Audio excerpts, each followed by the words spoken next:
being good to us could and would help them get into heaven, because at one point in time they was mean to us. Mm-hmm.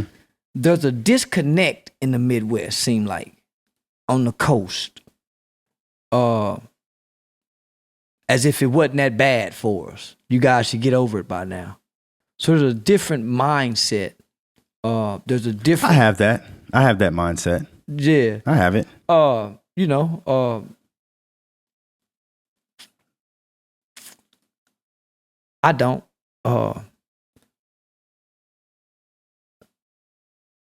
Because some of those people are still alive, like my grandmother. Actually pick cotton? Yeah. Okay. Nigger on her birth certificate. Nigger on her birth certificate? Yeah. She 81 years old. Yeah. Damn. Black Wall Street just got burned down in 1921. That wasn't that long ago. My grandmother was around. So no, I mean it's some Miss Opal Lee. She just got Juneteenth, national holiday. She's 90-something years old. So yeah, them people still around, homie. Yeah. When they all gone, then we can, hey man, we can forget that shit, but they still around to remember and to talk about it. So no. Well, when I say that I do, I see a lot of most black, I don't hear people that come from your grandmother's generation talking too much about complaining about slavery or crying. All the niggas that I see crying about slavery don't have no reason to cry. Yeah. Well, no. Your motherfucking ass. We on the same level, homie. Yeah. So if I hear grandma say, man, these crackers, hey, yeah, I just look at crackers. Yeah. You know where it's coming from? It's coming from the source of crackers. Yeah. But when I hear niggas talking about, man, these white folks, you're 27. I just told you, homie. Fuck you. And I'm gonna say it on there. I just told you, homie, I'm 44 and ain't never seen racism. Not blatantly. You gotta look. You ain't never been, hey, nigger? No. Yeah, I have. I shot at some white people. But that was in the 90s, 1990.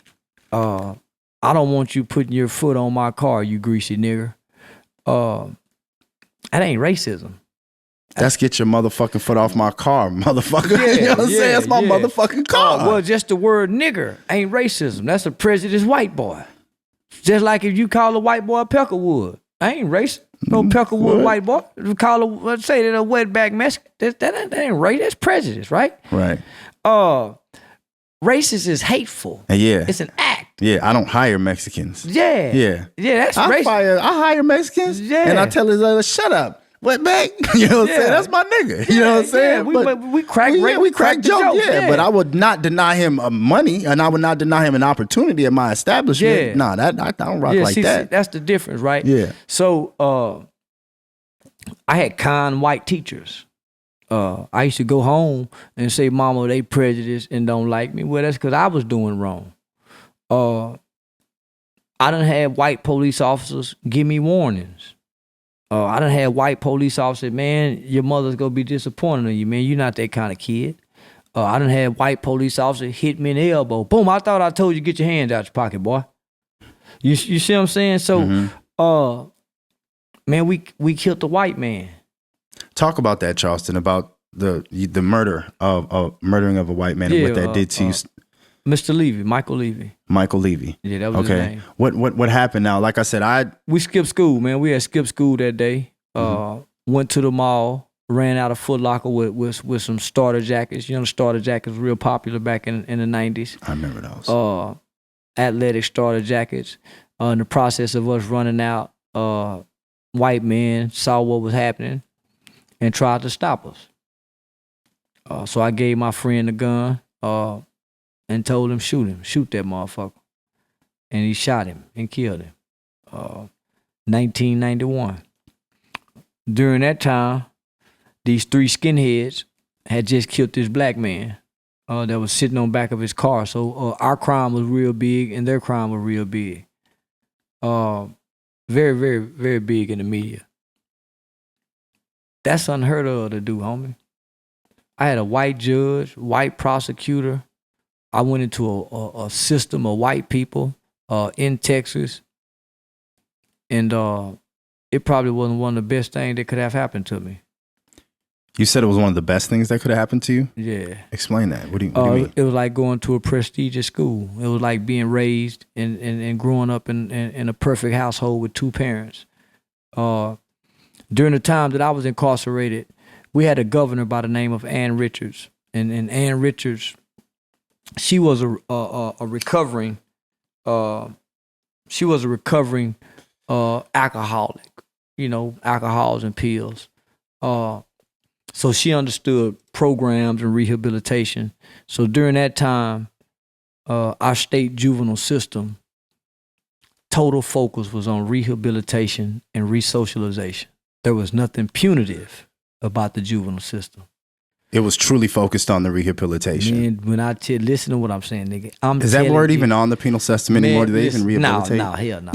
Shit. So I'm talking about the whole focus was rehabilitation and resocialization. That's key. Getting you back introduced into society and your community. And learning things like some niggas don't know. It's some guys, some kids. If I'm playing with my phone, they'll say, "Hey, man, let me see that phone," and take it from you. And if you can't, and if you can't beat them up, they won't give it back to you. It's some kids you can say, "Hey, man, here you go," and they say, "Oh, man, thank you," and you get them something to eat. No, you say, "Hey, man, here you go," and they say, "Okay," and just start eating, and you gave them something to eat, and they never look up and say thank you. Yeah. Those are social skills. Social skills, yeah. Going back into society, re-entering back into society. Your boss man say, "Hey man, I need y'all to grab them balloons," and you look at them and roll your eyes at them. Man, you can't do that. Your response to your facial expressions, those are social skills. So that's where those are indicators. Yeah, so they was re-socializing us because some kids was taught to fight. See what I'm saying? Some nigga were raised, if you do something to them, fight, nigga, in the household. Right. So the rehabilitation part was key, but the re-socializing, that was reparing the child. And that's where I'm taking it when you say that you found your jewels was probably in the re-socializing. Well, let me just say this. We had what because I don't think you needed to be rehabilitated you needed to be I need to be put back in the community in the proper situation where I can utilize skills that I already have. Because you didn't grow up poor. No. You know what I'm saying? So you had social skills. Your mother gave you a lot of these skills that... The rehabilitation part comes from the culture I come from. Okay. My culture praises pimps. My culture don't look down on pimps. My uncle was a pimp. My culture idolizes gangsters. So our culture, that's what I meant by our culture, homie, supersedes what the gang is saying. Our overall culture is the hip hop culture, right? We're children. We're product of hip hop. We're not products of our environment. Because in our environment, we're listening to hip hop to drown out the pain when we're feeling good. So when my mother went to work, what we watching videos constantly. What we listening to, music constantly. Mama ain't at home. She got to go to work. When I get out of school, man, mama, I got to go to work, dinner on the stove. Y'all make sure you leave your homework out. So this is at 3:30. Mama get off at 3 a.m. When mama come home, we sleep. When I wake up for school, hey, y'all got to get up for school, baby. Mama in bed. When I get home from school, mama, so where do mama get to teach? Mama just done provided a great home. She's loving, she's nurturing, but for the most part... Safe nest. I got a safe nest. But for the most part, kids in my era watch themselves. Mama and them got to go to work. Don't y'all go outside. So mama can't be home to teach. She got to go to work and provide. So it hurts the teaching at home. There's morals, there's principles. So we got morals and principles.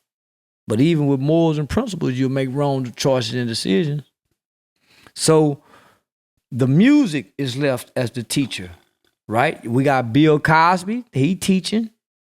We got Fred Sanford, they teaching.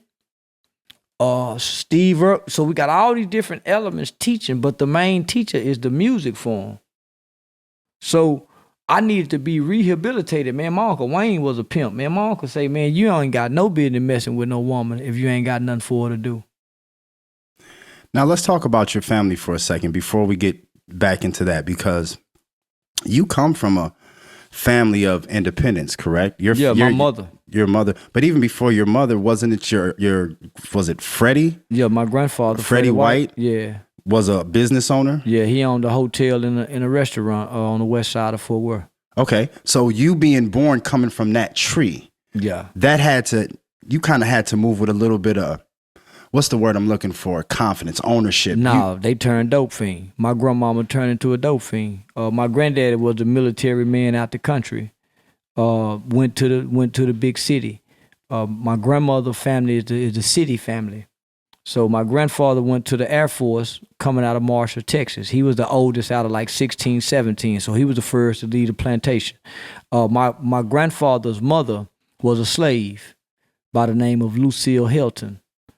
And so we inherited the White Sloan plantation. So that's where our last name come from, right? So my grandmother's name is Lucille Hilton. From Texas? From Texas. Marshall, the slave. She was the property of the White Sloan plantation. In Marshall, Texas. Okay. So she never married. She had my grandfather, which is the oldest out of everybody. He's Freddie White, right? So he gets the name of the plantation. Okay. So right. he's named after the White Sloan plantation because he's born on the plantation. Right. So that's where we get our last name from. He joined the Air Force. Fort Worth is a military base. At one point in time was a military base, a fort. So he migrates to Fort Worth and meet my grandmother. My grandmother's side of the family is more street, they more gangster. Is that where Uncle Wayne come from? Yeah. Okay. Yeah, that's so Uncle Wayne is my grandfather's and my grandmother's first child. So you got Uncle Wayne, you got my Aunt Renee, then my mother. So when my grandfather meet my grandmother, he a square working dude, build a house, build his own house, working at the Paul Lumber Yard.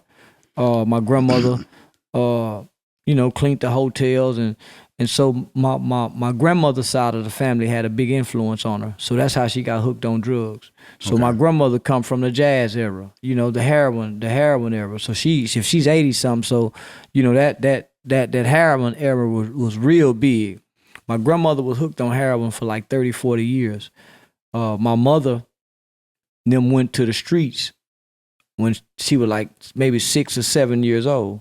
So they come up hard from the streets. They lost that fairy tale life because my grandmother got hooked on drugs. Okay, you know what I'm saying? Then granddaddy was a womanizer, so he just played in the streets, and then he eventually ended up. So my grandmother been to federal prison. My grandfather been to federal prison. So by the time I come along, my mother's a teenage mother.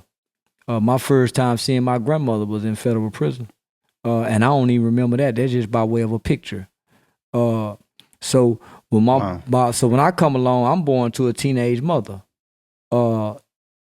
really born to fail. But my mother's ambition and her drive to give her children something different is where our prominence came from. So by the time I was 6, 7 years old, man, my mama landed a job at General Motors.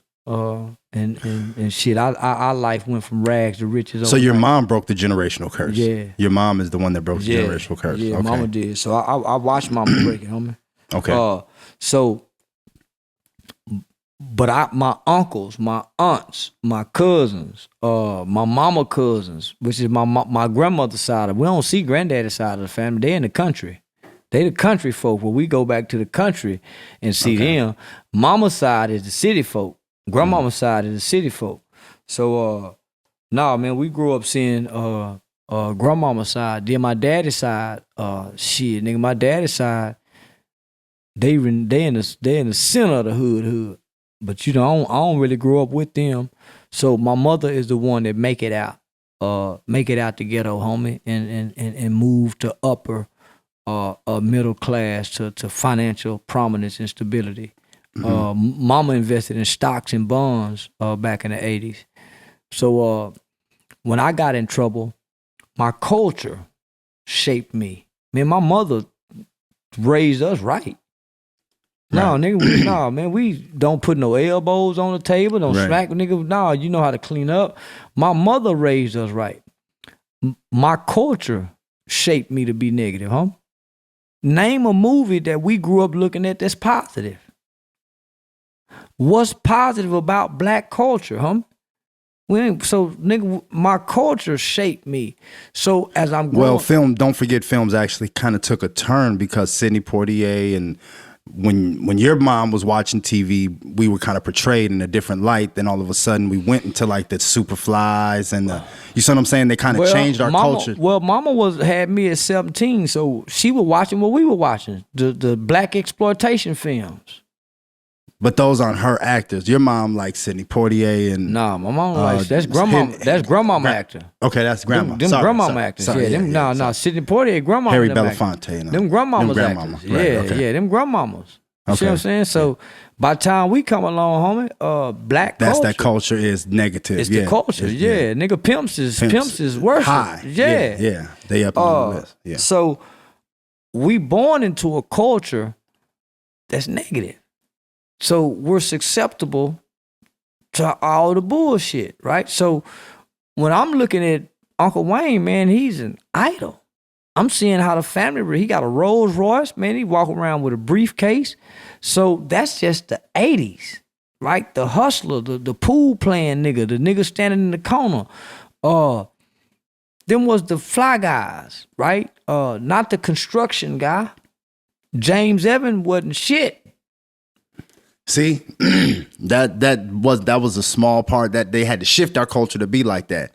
Because we looked at hardworking men was the shit in our community. A hardworking man that, you know what I'm saying, we idolized the James Evans. That's why he even had a culture, because his character had to come from a time, you know what I'm saying, when that was the shit. We slowly started to say, man, fuck that shit. He ain't really making no money. Well, and we start to become individualistic about my money instead of what's best for everybody that's outside in the community that I'm living. Yeah. So my individuality makes me want to be like a pimp. I want a Rolls Royce and the top shit, even though, it's a detriment that comes with that. We turning girls out. We misleading women. You know what I'm saying? We actually putting out this culture that Charleston is talking about of, well, fuck it. If I can do that, then I can sell a little bit of dope on the side too. If I can put some bitches out, you know what I'm saying? Well, fuck it. Well, who can say what we can't do then? Now the doors is off. Because this culture that wasn't actually, like I said, grandmom and them, when they turned on TV, they watch Harry Belafonte and they watch black men with some distinguishability. Like, that's how a black man's supposed to be. We started to... That was the common man, though. You see what I'm saying? That you didn't have to cut the TV on to see that man. That man was next door to you. Because the culture produced those men. Men who stayed with the women with 15 kids. Mm-hmm. The man, if you look at grandmama and them era, my grandmother and my grandfather, my grandmother is a widow because they were still married when granddaddy died over 40-something years. You see what I'm saying? No matter what life was like, they stayed married. Stayed married, right. That was the culture. That's the culture, yeah. You see what I'm saying? So the movies... Entertainment shapes our culture for some reason. Nobody else's culture. So that's why I say, man, we're a TV culture. We're a television and music culture, entertainment. We're entertainment culture. And that came with Mama's them generation. The black exploitation films. Yeah. Up until that point, you couldn't beat it. You couldn't pierce our culture with that shit. So with the black exploitation films of the 70s and the 80s, even square working niggas wanted to try to play pimp. Yeah. You see what I'm saying? Yeah. Normal kids trying to sell drugs and shit. Yeah, I try to sell drugs and shit. Damn well, you don't need to sell drugs. Back then, the culture wouldn't let no kid come in the alley and sell drugs. Yeah. You see what I'm saying? Yeah. Our generation, me and your generation, was the first generation they let kids sell drugs. Yeah. Prior to us, you couldn't. Yeah. There was a process you had to go through to make sure you could be out go here. to school, young nigga, because the culture wasn't gonna let no kid come be negative. Nowhere in the black community. Only a very distinct few could. But the black community would go make you go to school. You can't be out here, young nigga. What you doing? This party here for grown folks. Yeah, you see what I'm saying? Yeah. So that entertainment shit, man, got us. Yeah.